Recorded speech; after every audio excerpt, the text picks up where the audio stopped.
헬라 철학에서는 우리가 사는 이 세계를 두 종류로 구분해서 설명을 합니다.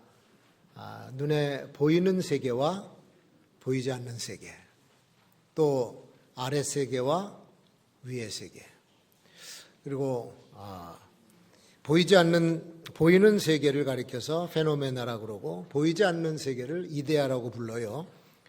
이 보이는 세계는 보이지 않는 세계가 실제고 지금 보이는 이 세계는 그림자라고 하는 겁니다. 그냥 나타나는 현상들. 그래서 여기서 수십 년 살다가 그냥 그림자처럼 꿈처럼 지나가는 것이다. 실제적인 세계는 영원한 세계, 안 보이는 세계, 위에 있는 세계. 그렇게 이해를 하고 있습니다. 그런 사상을 가지고 있는 사람들을 향해서 요한은 예수 그리스도에 대해서 증언을 합니다. 그리고 오늘 예수님은 그런 사고방식을 가지고 있는 사람들에게 거듭남의 진리를 가르쳐주고 있어요. 오늘 여기 등장하는 니고데모라고 하는 사람은 오늘날로 말하면 국회의원입니다. 산헤드린 공회의 의원인데, 지식도 있는 사람이고 또 권력도 가진 사람이고 그리고 명성도 있는 사람. 이 사람이 예수님을 찾아와서 예수님께 경의를 표하면서 이야기를 하는 거예요. 근데 2절에 보면은 이 니고데모의 말을 잘 분석해 보면 그가 알고 있는 예수님은 하나님이 보내신 사람이 틀림없는 것 같다. 그리고 참 신비로운 기적들과 표적을 행하고 계시는데 저런 기적은 하나님이 능력을 주시지 않으면 이루어질 수 없는 표적이다. 거기까지 인정을 해요. 그리고 니고데모를 가리켜서 바리새인이라고 그랬습니다. 바리새인은요, 천사의 존재를 믿고 부활을 믿는 초자연 세계를 믿는 사람들이 바리새인들입니다. 그러니까 피상적으로는 저 위에 있는 세계를 어느 정도 이해하고 알고 있었던 사람이에요. 그런데 예수님이 거듭난다라고 하는 말씀을 할 때 니고데모가 전혀 감을 잡지 못했습니다. 거듭난다. 사람이 거듭나지 않으면 하나님 나라를 볼 수가 없다 그러는데 거듭난다는 게 도대체 뭔 말인가? 그래서 이제 예수님한테 질문을 해요. 거듭나다니요? 사람이 어머니 태중에 들어갔다가 다시 나와야 된다는 얘기입니까? 그렇게 물었어요. 진짜 바보 같고 우스꽝스러운 질문이죠. 예수님의 대답이 뭐라고 대답합니까? 사람이 물과 성령으로 나는 것이 거듭난 것이다. 육으로 난 것은 육이고 영으로 나는 것은 영이다. 위로부터 나는 생명이 있다 그런 얘기예요. 영으로 나는 생명이 있다고 하는 겁니다. 그런데 니고데모는 그 세계는 어렴풋이 알고 있습니다만 정작 가는 길을 가르쳐 줄 때는 머리를 한 대 맞은 것처럼 멍하고 깨닫지를 못했던 거예요. 여러분, 육으로 태어난 삶은 육입니다. 우리가 세상에서 태어난 것이 어머니 아버지로부터 태어나요. 그래서 육을 가지고 자라나고 교육을 받고 그다음에 세상에서 출세도 하고 어떤 사람들은 좀 더 높이 올라가고 어떤 사람들은 좀 더 많이 갖고 그렇게 하면서 이 보이는 세상, 현상의 세상에서 그렇게 살다가 어느 날 우리 생명이 끝나면 다 놓고 가는 겁니다. 그게 우리의 페노메나 세상에서 사는 인생이에요. 근데 니고데모는 그런 세계가 위의 세계가 있다라고 하는 것을 어렴풋이 알면서도 이게 무슨 말인지를 전혀 몰랐던 거죠. 왜냐하면 아직까지 세상에 속한 사람이었기 때문에, 육에 속한 사람이었기 때문에. 그래서 이 아랫 세계에 속한 사람은 위의 세계에서 하는 얘기를 못 알아듣습니다. 그래서 6절에 말씀하시잖아요. 영으로 난 것은 영이다. 사람이 육으로만 나는 것이 아니라 영으로 날 수 있다고 하는 것을 말씀해 주는 거예요. 그래서 거듭난다고 하는 것은 위로부터 영으로 나는 것을 말하는 겁니다. 그리고 바람의 비유를 얘기합니다. 바람이 불면 바람이 눈에 보이나요? 안 보이잖아. 보이진 않지만 운동력은 느낄 수가 있어요. 얼굴에 닿아오는 바람 느낌도 느낄 수 있고 나무가 흔들릴 수도 있고 어디로 와서 어디로 가는지 모르지만 하여튼 바람은 불고 있고 영향력을 끼치고 있습니다. 성령의 역사도 그와 같다는 겁니다.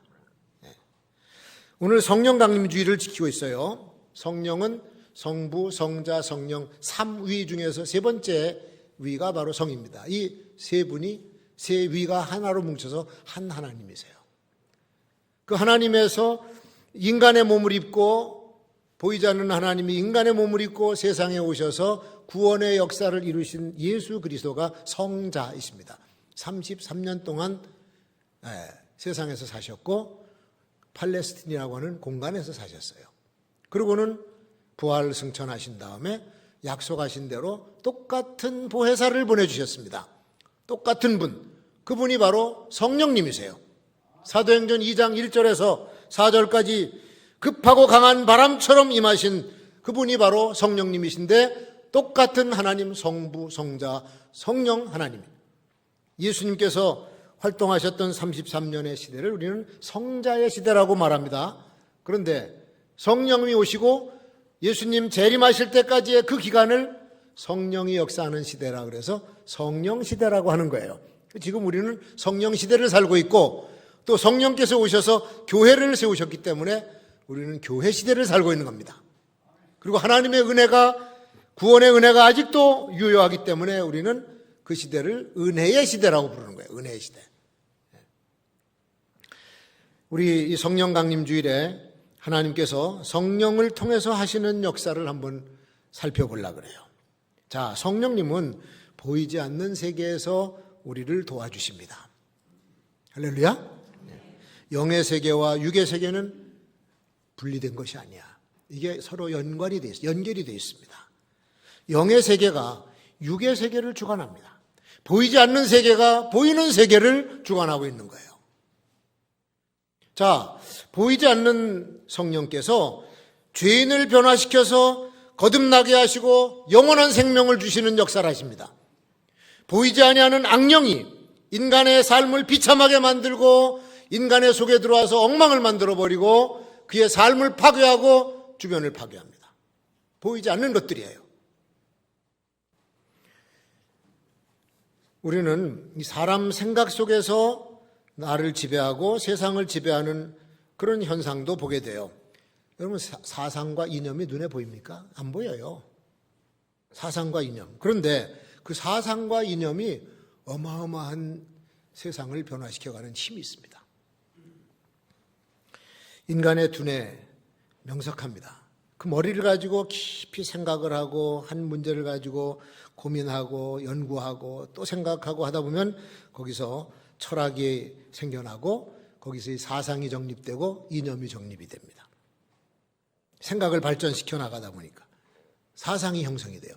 근데 그 과정 속에 보이지 아니하는 영이 개입한다 그런 얘기죠. 그 사상이 정립된 사상이 힘을 가진 사람한테 들어가요.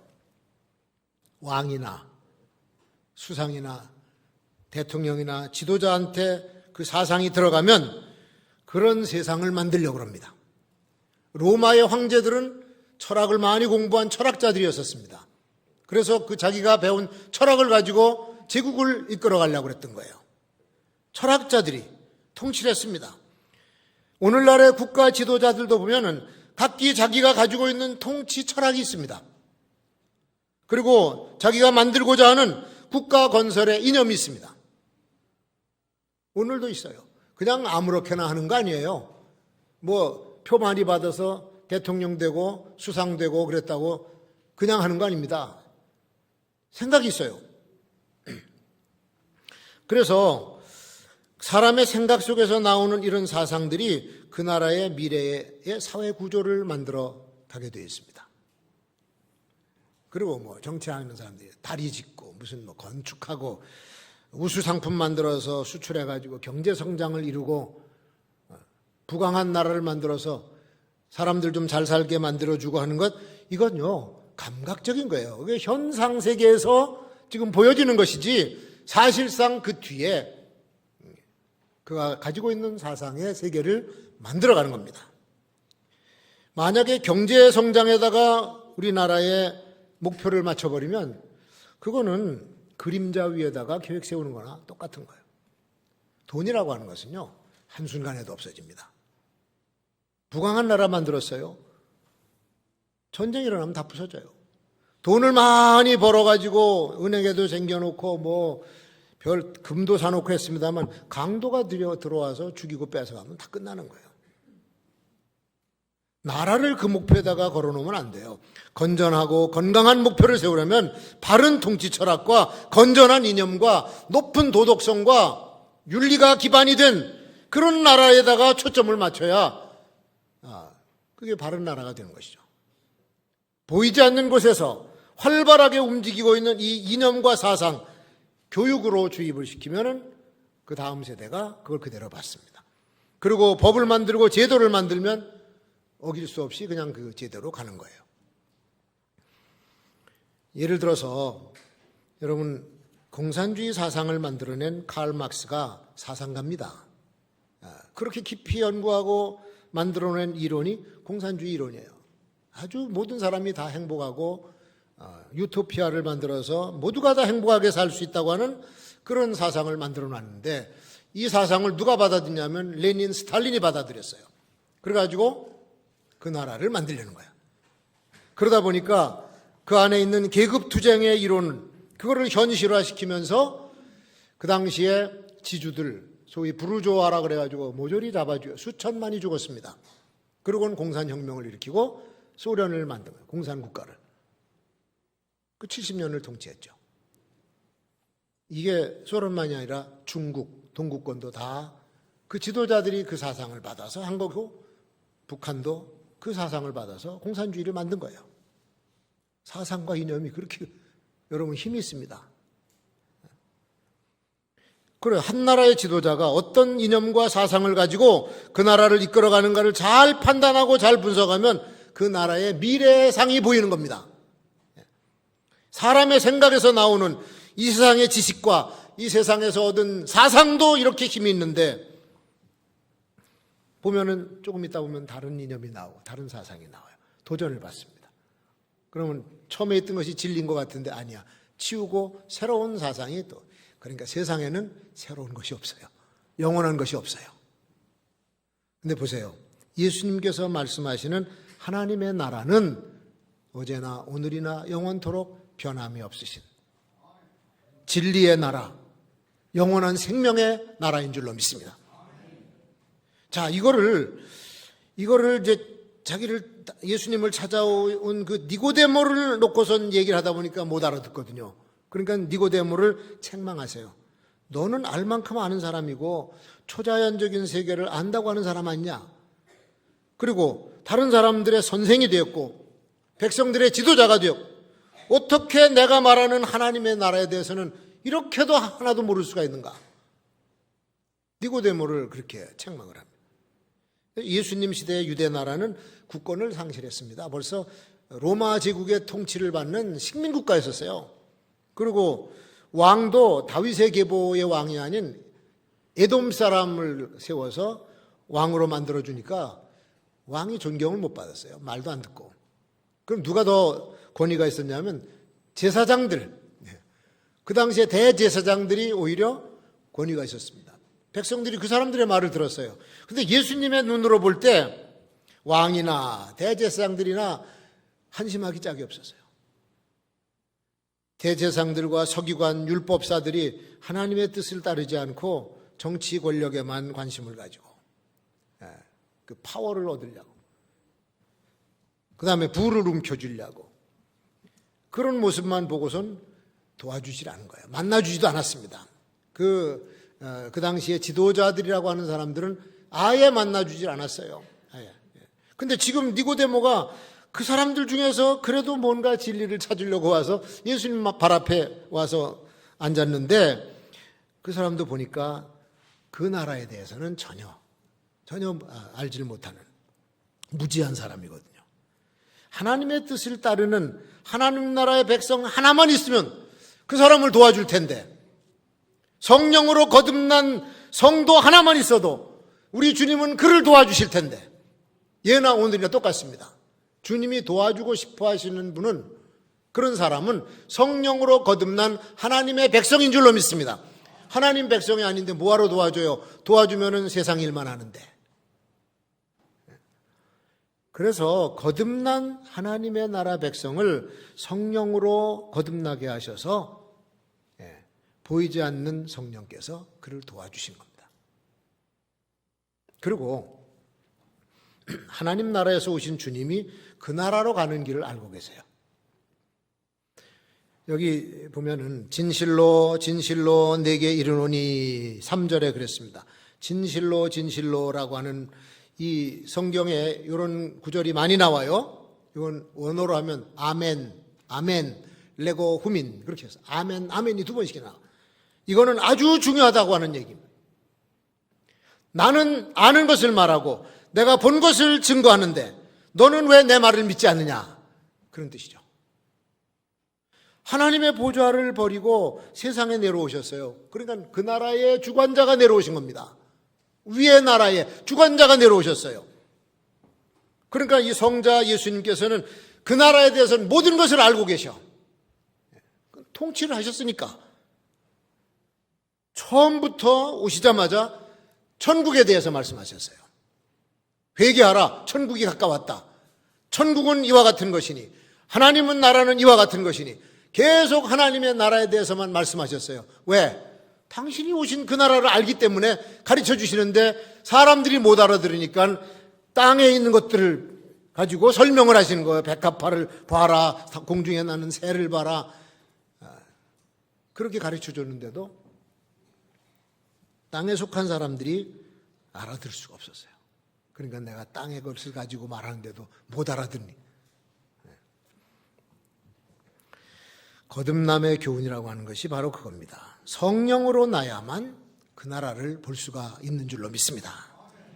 이건 여러분 보세요. 확실한 건 뭐냐면 내가 직접 보는 게 확실한 거야. 그리고 직접 본 사람이 얘기해 주는 게 더 확실한 거예요.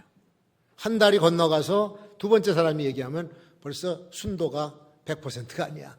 서너 명 지나가고 나면 엉뚱한 소리 합니다. 가장 중요한 것은 원본이에요.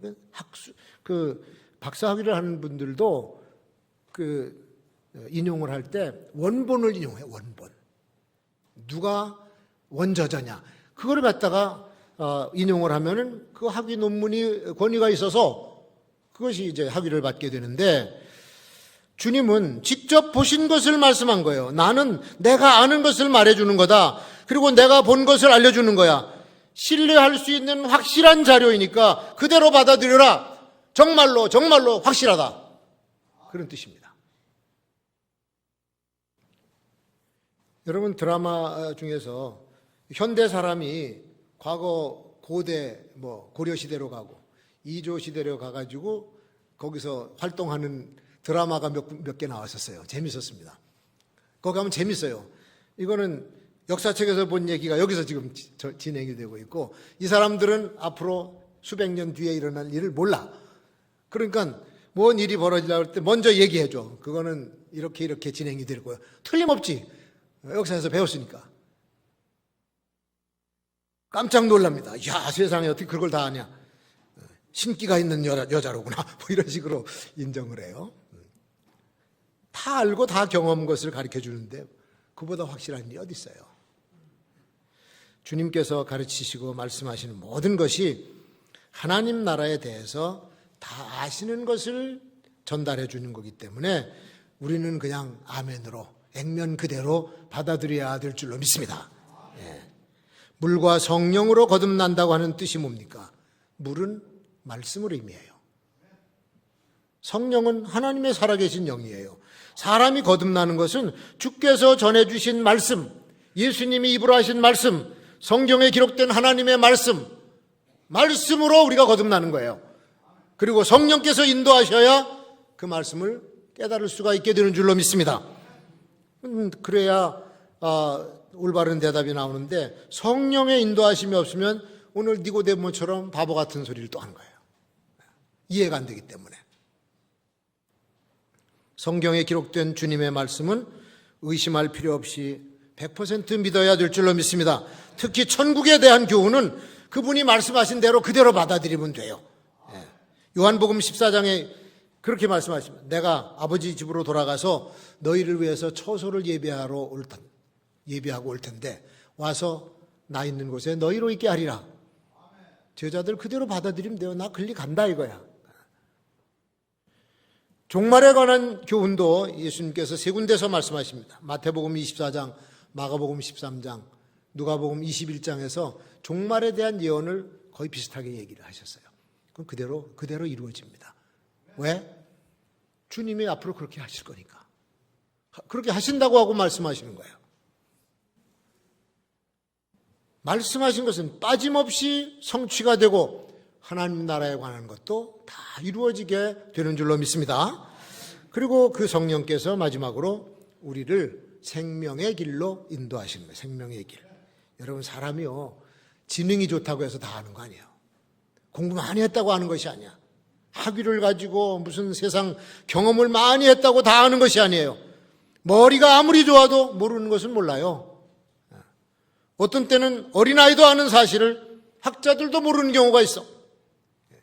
그게 바로 천국에 대한 지식입니다. 그러니까 성경에서 내 백성이 그 지식이 없어서 망하는도다. 세상을 다 얻은 사람처럼 학위를 몇 개씩 가지고 있는 사람, 영생의 지식을 몰라요. 오히려 많이 배운 그 학문이 생명의 길을 방해할지도 모릅니다. 유명한 강사, 우리가 TV에 나와서 강의하는 분들 보면 기가 막히게 합니다. 동서양 철학을 다 섭렵하고 성경도 공부했다고 하는 사람이에요. 그런데 천국에 대해서는 개념 자체도 없어요. 목소리는 이상하게 하면서 강의를 하는데 전혀 몰라. 그런가 하면은 도무지 신앙을 갖기 힘든 사람이야. 당대의 석학이고 명성이 높고 존경받는 학자가 모든 사람들이 저 사람은 아무리 해도 저 사람은 예수 믿을 사람이 아니야. 근데 딸이 암으로 죽어가면서 아버지를 위해서 기도해. 나중에 이 사람이 변화가 돼요. 이 사람이 예수를 믿고 세례를 받고 기독교에 대한 책을 써. 이어령 박사 같은 분이야. 아무도 저분이 예수 믿을 사람이라고 상상을 못했어. 근데 어떻게 이런 역사가 일어나는가? 우리는 이것을 가리켜서 성령의 역사라고 하는 거예요. 성령께서 하지 않은 것은 안 돼요. 한 영혼 구원받는 거 그거요. 성령께서 하지 않고는 기적이 일어날 수가 없습니다. 예수님의 제자들은 가장 가까운 거리에서 예수님의 교훈을 들었습니다. 같이 먹고 자고 하면서 들었어요. 그리고 바로 옆에서 기적이 일어난 것도 눈으로 본 사람들이 제자들입니다. 그 직제자들이 예수님으로부터 그렇게 많은 말씀을 듣고 배웠는데 아직도 그 세계를 몰라. 아직도. 그래서 가끔 엉뚱한 대답도 하고 예수님의 뜻을 가로막는 행동도 합니다. 예수님은 십자가에서 죽은 뒤에 3일 만에 부활하시리라 말씀하셨는데 전혀 깨닫지 못하는 베드로가 딱 가로막는 거예요. 아니 선생님이 왜 십자가에서 달려 돌아가십니까? 그럴 수 없습니다. 그러고 가로막아 안 됩니다. 그러니까 주님이 막 호통을 치어요. 사탄아 물러가라. 하나님의 아들 예수 그리스도가 세상에 오신 목적이 구속의 역사를 이루시고 십자가에서 희생이 되시러 오셨는데 그걸 가로막아. 그러니까 그 나라의 뜻을 모르는 거야. 그러다가 3번씩이나 부인하고 도 많은 의심도 하고 제자 중에 하나는 예수님을 팔아먹는 죄까지 저지르잖아요.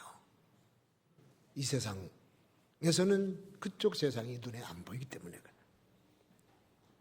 근데 우리 주님께서 최후의 만찬 자리에서 그 성령이 오셔서 그 일을 하실 것이다 라고 하는 말씀을 요한복음 14장, 15장, 16장에서 말씀합니다. 요한복음 14장 16절, 17절에 보면 그분은 진리의 영이다 이렇게 말해요. 진리의 영, 그리고 그 진리의 영 보혜사 성령님이 오시면 그가 너희에게 모든 것을 가르치고 내가 너희에게 말한 모든 것을 기억나게 생각나게 하시리라. 성령이 오셔야 깨닫게 되는 거예요. 요한복음 15장에서는 성령, 즉 진리의 성령이 오실 때 나를 증거하실 것이다. 처음부터 그가 나와 함께 있던 자다. 그렇게 말씀합니다. 성령이 처음부터 예수님과 함께 있었던 삼위 하나님이니까. 그리고 16장 7절에서 내가 떠나야만 성령이 오시고 그가 오셔야 죄에 대해서, 의에 대해서, 심판에 대해서 깨닫게 해주실 거고, 13절에 보니까 진리의 성령이 오시면 그가 너희를 모든 진리 가운데로 인도하시리라. 성령이 오셔서 우리를 진리로, 하나님의 나라로, 거듭나는 자리로 그렇게 인도해 주신다는 겁니다. 사랑하는 성도 여러분, 성령님께서는 지금도 보이지 않는 모습으로 죄인들을 깨닫게 하시고 거듭나게 만드시고 하나님의 자녀를 만들어 가시는 거예요. 그리고 하나님의 자녀가 되면 죄에 다시 빠지지 않도록 보호해 주시고 인도해 주시는 분이 눈에 안 보이는 성령님의 역사야. 그분이 교회 안에서 일하고 계시고 교회를 통해서 일하고 계시고 이 지역에 복음을 전하도록 능력을 주시고 땅 끝까지 복음을 들고 나가 전할 수 있는 권능을 허락해 주신 줄로 믿습니다. 오직 성령이 너희에게 임하시면 그 역사가 이루어진다고 하는 얘기예요. 오늘 전능하신 하나님의 영이 우리 가정에도 충만하고 교회에도 충만하고 이 나라 지도자들에게도 들어가서 역사해 주셔서 우리나라가 하나님이 기뻐하시는 나라로 발전 번영하기를 주의 이름으로 축원합니다.